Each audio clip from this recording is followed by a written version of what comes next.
सो अब ये आज हम नए चैप्टर में एंट्री लिए, जिसका नाम है अध्याय 5 कर्मयोग कृष्ण भावना भावित कर्म।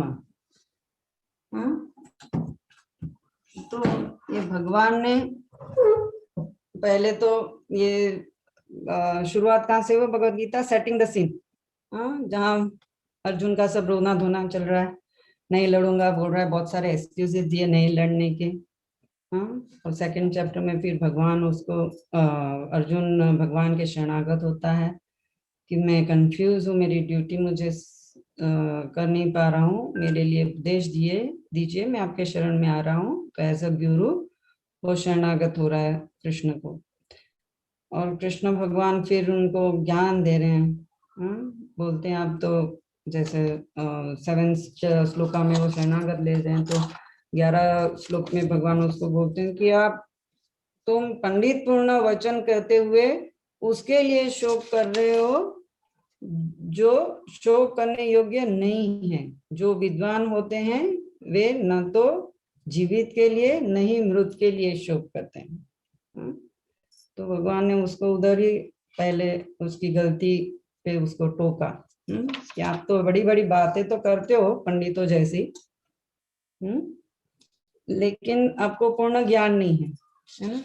जैसे बोला ना कि अगर जो विद्वान होता है तो वो जीवित के लिए, न तो जीवित के लिए और नहीं मृत के लिए शोक करता है। तो विद्वान वो है जो ये जानता है, क्या जानता है, आत्मा और परमात्मा का ज्ञान, तो वही सही विद्वान है। तो ये सेकंड चैप्टर के बाद भगवान ने उनको कर्म योग बताया, उनकी ड्यूटी उसको बताई पूरा ज्ञान देने के बाद।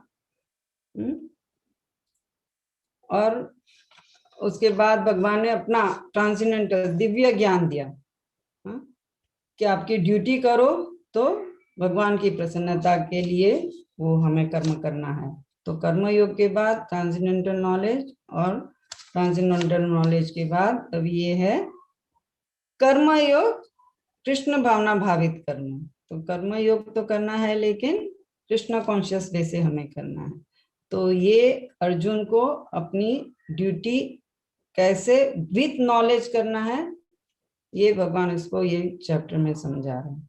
तो हमें जो भी करना है वो विथ नॉलेज करना है, तभी वो हम सही ढंग से कर पाएंगे। तो नॉलेज क्या है यहाँ बता रहे हैं।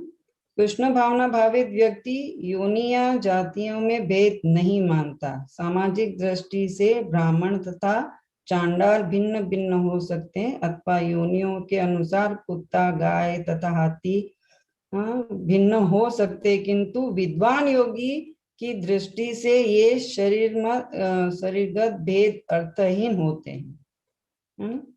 तो इसके हिसाब से ज्ञान यही है जो जानता है कि सबको समदृष्टि से देखे, जो जानता है कि हम शरीर नहीं है आत्मा है, और सबके हृदय में आत्मा और परमात्मा दोनों विद्यमान है। सूर्य ये भगवान बताते हैं ना, मैं सबके हृदय में विद्यमान हूँ। जैसे इसमें ये भगवत गीता में पिक्चर भी है, विद्यमान है।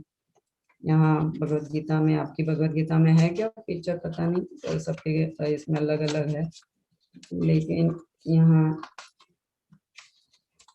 ये जो है ना, इसमें हर एक के हृदय में भगवान है। कुत्ता है, बिल्ली है, हाथी है, टायर, लाइगन, पेड़ पौधे, हर एक के हृदय में भगवान परमात्मा के रूप में विद्यमान है।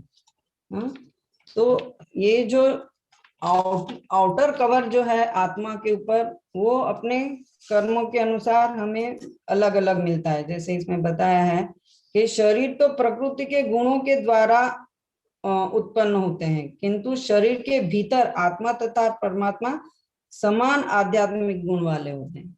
तो प्रकृति के गुण क्या है, सतो रजो और तमस। तो प्रकृति के हमारे कर्मों के अनुसार हमें योनि मिलती है। तो यहाँ 3 योनि बताइए, 4, ब्राह्मण, गाय, हाथी, कुत्ता, चांडाल।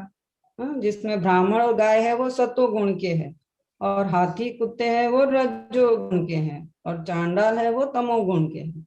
तो अपने कर्मों के अनुसार ये आउटर आपको कवरिंग मिलता है, लेकिन सबके शरीर के अंदर हृदय में आत्मा और परमात्मा ये दोनों है जो आध्यात्मिक है।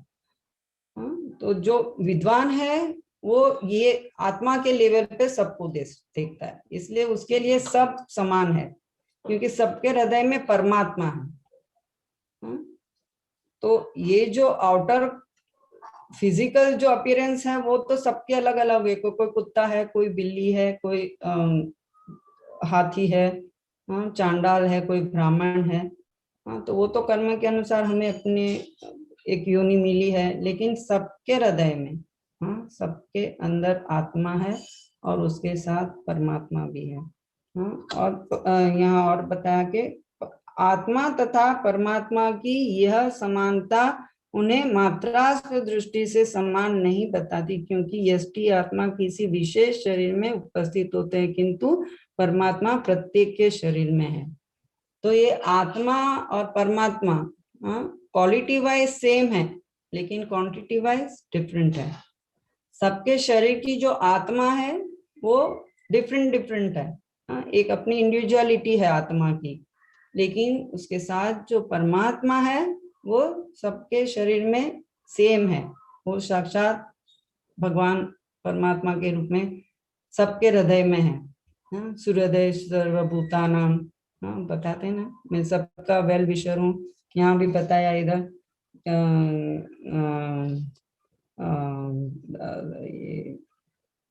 भगवान सबों पर समान रूप से दयालु है, क्योंकि वे प्रत्येक जीवों के अपना मित्र मानते हैं। भगवान सबको वेल विशर है, क्योंकि वो सबको अपना मित्र मानते हैं। भगवान सब पे समदृष्टि रखते हैं, सबके लिए वो समान है। जैसे सूर्य भी कैसा सबके ऊपर इक्वली सूर्य का प्रकाश गिरता है। ऐसा नहीं कि गरीब को नहीं देना है, अमीर को देना है, चांडाल को नहीं देना है या ब्राह्मण को देना है, ऐसा नहीं, सबके लिए समान। तो भगवान भी समदृष्टि, सबको अपनी कृपा देते हैं, सबके वो वेल विशर है। ब्राह्मण को देना है, चांडाल को नहीं देना अपनी कृपा, ऐसा नहीं। तो भगवान सबके मित्र है, सबके हृदय में है। तो जो विद्वान है वो ये समझता है। इसलिए भगवान ने उसको, अर्जुन को सेकंड चैप्टर में उसको पहले ही उसका गलती का एहसास दिलाया कि आप जो बोलते हो पंडित पुण्य बातें करते हो, लेकिन जो बोलते हो वो बॉडीली कंसेप्ट पे बोल रहे हो। आपको ये नहीं पता कि आत्मा तो अमर है। हम शरीर नहीं है, आत्मा है। आत्मा न कभी मरता है न कभी जन्मता है। तो आपको आपकी ड्यूटी करनी चाहिए, है ना। आप क्षत्रिय हो, आपका धर्म है अधर्मियों को सजा देना। तो you just do it as your duty, but do it for my pleasure, है ना। हमको जो भी करना है, जैसे ये चैप्टर का नाम है कर्मयोग कृष्ण भावना भावित कर्म। तो हमें कर्म योग करना है, कर्म को जोड़ना है भगवान से। तो हर चीज को अगर हम भगवान को जोड़ के करते हैं तो वो सही है, कर्म योग है। तो अर्जुन को अपनी ड्यूटी करने के लिए भगवान उनको समझा रहे हैं, लेकिन विथ नॉलेज, उसको ज्ञान होना चाहिए कि क्यों वो जो रो रहा है कि अपने रिलेटिव्स है, मैं उनको मारूंगा तो पाप लगेगा, ये उसका सोच बॉडीली कंसेप्ट पे है। लेकिन भगवान उनको समझाना चाह रहे हैं कि ये आत्मा है, शरीर नहीं है। आत्मा तो अमर है, शरीर सिर्फ बदल जाएगा, मृत्यु के बाद उनको दूसरा नया शरीर मिलेगा। तो आत्मा तो कभी नहीं मरती है। आप आपका ड्यूटी कीजिए। वो अधर्म के साइड पे है, इसलिए उनको मानना ही आपका धर्म है। तो ये ज्ञान उनको भगवान देना चाह रहे, ताकि वो अपनी ड्यूटी फिर आसानी से कर सकते। तो जो हमें करना है विथ नॉलेज करना है, और जो भी हम कर्म करें भगवान के प्रसन्नता के लिए करना। ये चैप्टर का शुरुआत में ही अर्जुन उनको क्वेश्चन पूछ रहा है। हाँ, ये जो चैप्टर शुरू हो रहा है कर्मयोग, अर्जुन वो ही पूछ रहे हैं कि हे कृष्ण, पहले आप मुझे कर्म त्यागने के लिए कहते हो और फिर भक्ति पूर्वक कर्म करने का आदेश देते हो। क्या आप कृपा करके निश्चित रूप से मुझे बताएंगे कि इन दोनों में से कौन अधिक लाभप्रद है?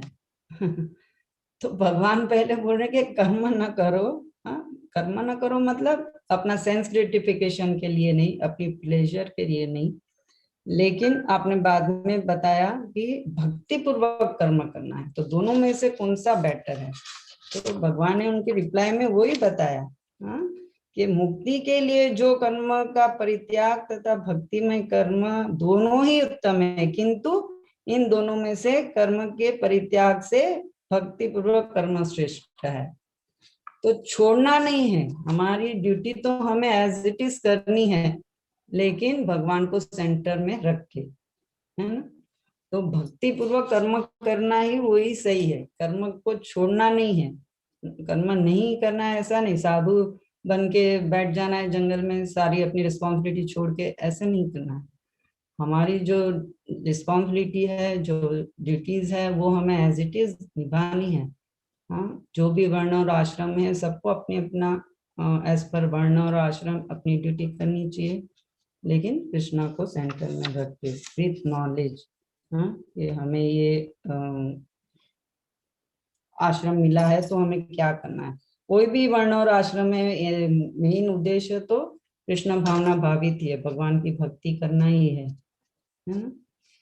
तो भक्ति पूर्ण कर्म करना है। हाँ, तो यही भगवान ये श्लोक में भी एक्चुअली इसको अर्जुन को यही ज्ञान देते हैं कि आप समदृष्टि देखो, सब में आत्मा देखिए। हाँ, सबके शरीर में आत्मा और परमात्मा है, भेदभाव मत करो कि ये कुत्ता है, ये बिल्ली है। हाँ, उसको आध्यात्मिक दृष्टि से देखिए, समदृष्टि से देखिए कि सबके हृदय में परमात्मा है।